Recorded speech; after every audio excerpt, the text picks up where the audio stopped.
و مولانا محمد وعلی آلہ وصحبہ وبارک وسلم۔ قبلہ غازی صاحب، آپ کے لیے میں نے ایک شعر لکھا تھا کہ اتنی جرت سے کون بولے گا آپ کو میری عمر لگ جائے۔ آج میں اس شعر میں ترمیم کے ساتھ آپ کو دعا دیتی ہوں کہ اتنی جرت سے کون بولے گا آپ کو عمر خضر مل جائے۔ ہم گھروں میں بیٹھ کے خواتین تماشا دیکھ رہی ہیں کہ الرجال قوامون علی النساء کہنے والے 57 اسلامی ممالک کے حکمران کس نیند میں سو رہے ہیں، وہ کس بے حسی کا شکار ہیں۔ تو آپ نے جس جرت، غیرت دینی اور احساس امت کا مظاہرہ کیا، شکر الحمدللہ کوئی تو بولا، کسی نے تو اس ظلم کے خلاف آواز اٹھائی، ورنہ کل تک مجھے یوں لگتا تھا کہ میں سیدنا امام زین العابدین علیہ السلام کے ساتھ کوفہ میں کھڑی ہوں، جنہوں نے فرمایا تھا کہ مجھے یزیدیوں کی یزیدیت نے اتنی تکلیف نہیں پہنچائی جتنی کوفہ والوں کی خاموشی نے۔ اور جان لو کہ جب بھی کبھی کہیں ظلم ہو اور امت اس کے اوپر خاموش ہو تو وہ لوگ کوفی ہیں، وہ جگہ کوفہ ہے اور وہ رویہ کوفیانہ ہے۔ تو مجھے تو سمجھ نہیں آ رہی کہ سسکیاں کس زبان میں لکھوں۔ آج الفاظ آپ دیدہ ہیں، اور جو آپ کا حال ہے نا، روز آج 11 دن ہو گئے ہیں، ہم مائیں جب اپنے بچوں کو روٹی دیتی ہیں نا تو ہمارے بچوں نے انکار کر دیا کہ ہم ایک وقت روٹی دے دیا کریں۔ ہم سے نہیں دیکھا جاتا غزہ کے اندر اپنے معصوم بہن بھائیوں کا اس طرح سے گاجر مولی کی طرح کٹنا، گویا ان کو تو انسان بھی نہیں سمجھا جا رہا۔ اور یو این او کا جنرل سیکرٹری کھڑا ہو کے کہتا ہے کہ دنیا میں اگر کسی نے جہنم دیکھنی ہے تو وہ غزہ کو دیکھ لے، غزہ کے بچوں کو دیکھ لے۔ دوسری طرف یو این او امداد بھجواتا ہے مصر، اور مصر کی جو بارڈر لائن ہے وہ بند کی گئی ہے۔ یہ دنیا کس کو تماشا کر کے دکھا رہے ہیں؟ رسول کریم صلی اللہ علیہ وآلہ وسلم کی بارگاہ میں ایک استغاثہ آپ نے پیش کیا، میں ایک استغاثہ پیش کرتی ہوں کہ یا رسول اللہ، اور روز یہی کہتی ہوں ہر نماز کے بعد کہ اے گنبد خضرا کے مکی میری مدد کر، یا پھر یہ بتا کون میرا تیرے سوا ہے۔ یا رسول اللہ، ہمارا کوئی نہیں آپ کے سوا۔ ہم اس دنیا میں تمام مردوں نے چوڑیاں پہن لی، غیرتیں اپنی بیچ چکے، اور آپ دیکھیے پاکستان کے اندر جس بے حسی کی آپ بات کر رہے ہیں، امراء سے لے کے عوام تک ان کے پروڈکٹس کو بھی اسی طرح خرید رہے ہیں، اور کوئی آواز بلند نہیں ہو رہی، کوئی بول نہیں رہا۔ اور قرآن کیا کہتا ہے؟ سورہ نساء کی آیت پیش کرنا چاہوں گی۔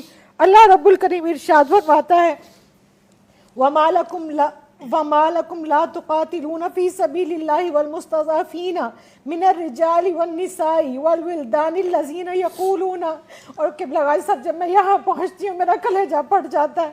اللہ فرماتا ہے رَبَّنَا أَخْرِجْنَا مِنْ هَذِهِ الْقَرْيَةِ الظَّالِمِ أَهْلُهَا وَاجْعَل لَّنَا مِن لَّدُنكَ وَلِيًّا وَاجْعَل لَّنَا مِن لَّدُنكَ نَصِيرًا۔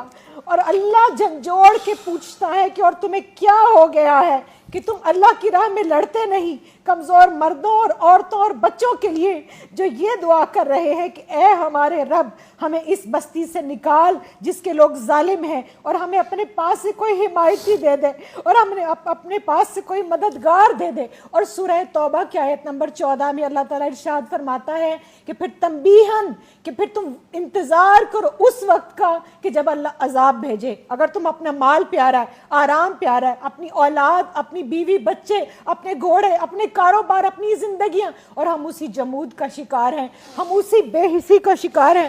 اور آپ دیکھیے 57 اسلامی ممالک میں جتنے بھی مسلمان ملک ہیں ان کے اندر کاش کہ آج کوئی جو ہے وہ سلطان حمید اللہ جیسا ہوتا۔ ایک بیٹی نے پکارا تھا، وہ اتنا غیرت مند تھا کہ پھر فوج لے کر آیا اور اس نے پھر اس ظلم کا خاتمہ کیا۔ سلطان صلاح الدین ایوبی کو آپ دیکھ لیجئے، محسن باللہ دیکھیے، بغداد سے اٹھ کے روم کی اینٹ سے اینٹ بچا دی تھی ایک بچی کی خاطر، ایک کی عزت اور کی قبلہ خاطر۔ غازی صاحب، میں ایک عورت ہونے کے ناطے واسطہ دیتی ہوں، ہم عورتیں جو ہے نا یہ ظلم نہیں دیکھ سکتی، کیونکہ عورت کے جسم کے اندر ایک عضو ہے جس کو رحم کہا جاتا ہے۔ اللہ نے اپنے رحم کے ساتھ اس کو جوڑا ہے. میں اللہ کی عزت کی قسم کھا کے کہتی ہوں وہاں پر کٹنے والے بچے میرے بچے ہیں, وہاں پر کٹنے والی بیٹیاں میری بیٹیاں. ہم وہ نوزائیدہ بچے میں نے دیکھا, ایک اتنا سا بچہ, اتنا سا رحم مادر سے نکلا ہوا بچہ بھی. جینوسائیڈ کا یہ حال ہے. اسلام کشی نہیں, مسلمانوں کی نسل کشی کی جا رہی ہے, اور ہم چپ کر کے کئی سال سے یہ تماشا کشمیر میں بھی دیکھ رہے ہیں, فلسطین میں بھی دیکھ رہے ہیں, برما میں بھی دیکھ رہے ہیں, انڈیا میں بھی دیکھ رہے ہیں, اور ہم نے کئی سال تک افغانستان میں بھی دیکھا. لیکن جب افغانیوں پر یہ وقت آیا تو پاکستان نے اپنا بارڈر کھولا. آج میں یہ ہاتھ جوڑ کے مصر کے حکمران سے کہتی ہوں کہ تم مانا کہ تم نصرانی ہو, لیکن تم وہی ہو. یاد کرو کہ جب تمہارا قافلہ آیا تھا نا تو میرے نبی رحمت صلی اللہ علیہ وآلہ وسلم نے تمہارے لیے مسجد نبوی کو کھول دیا تھا. خدا کے لیے ان کو انسان سمجھو, یہ انسان ہے, یہ انسانوں کی اولادیں ہیں, یہ ہمارے بچے ہیں. تم جانوروں سے پیار کرنے والے ہو نا, تم ہیومن رائٹس کی بات کرتے ہو نا, کس ہیومن رائٹ کی بات کرتے ہیں؟ کم از کم ان کو انسان سمجھ لے. اور یہ جو وہاں پر غزہ کے اندر اجتماعی قبریں بنائی جا رہی ہیں اور ان کو جو جلا وطن کیا جا رہا ہے, اصل میں تو یہ ان کا وطن تھا. وہ وطن چھوڑ کر کہاں جائیں؟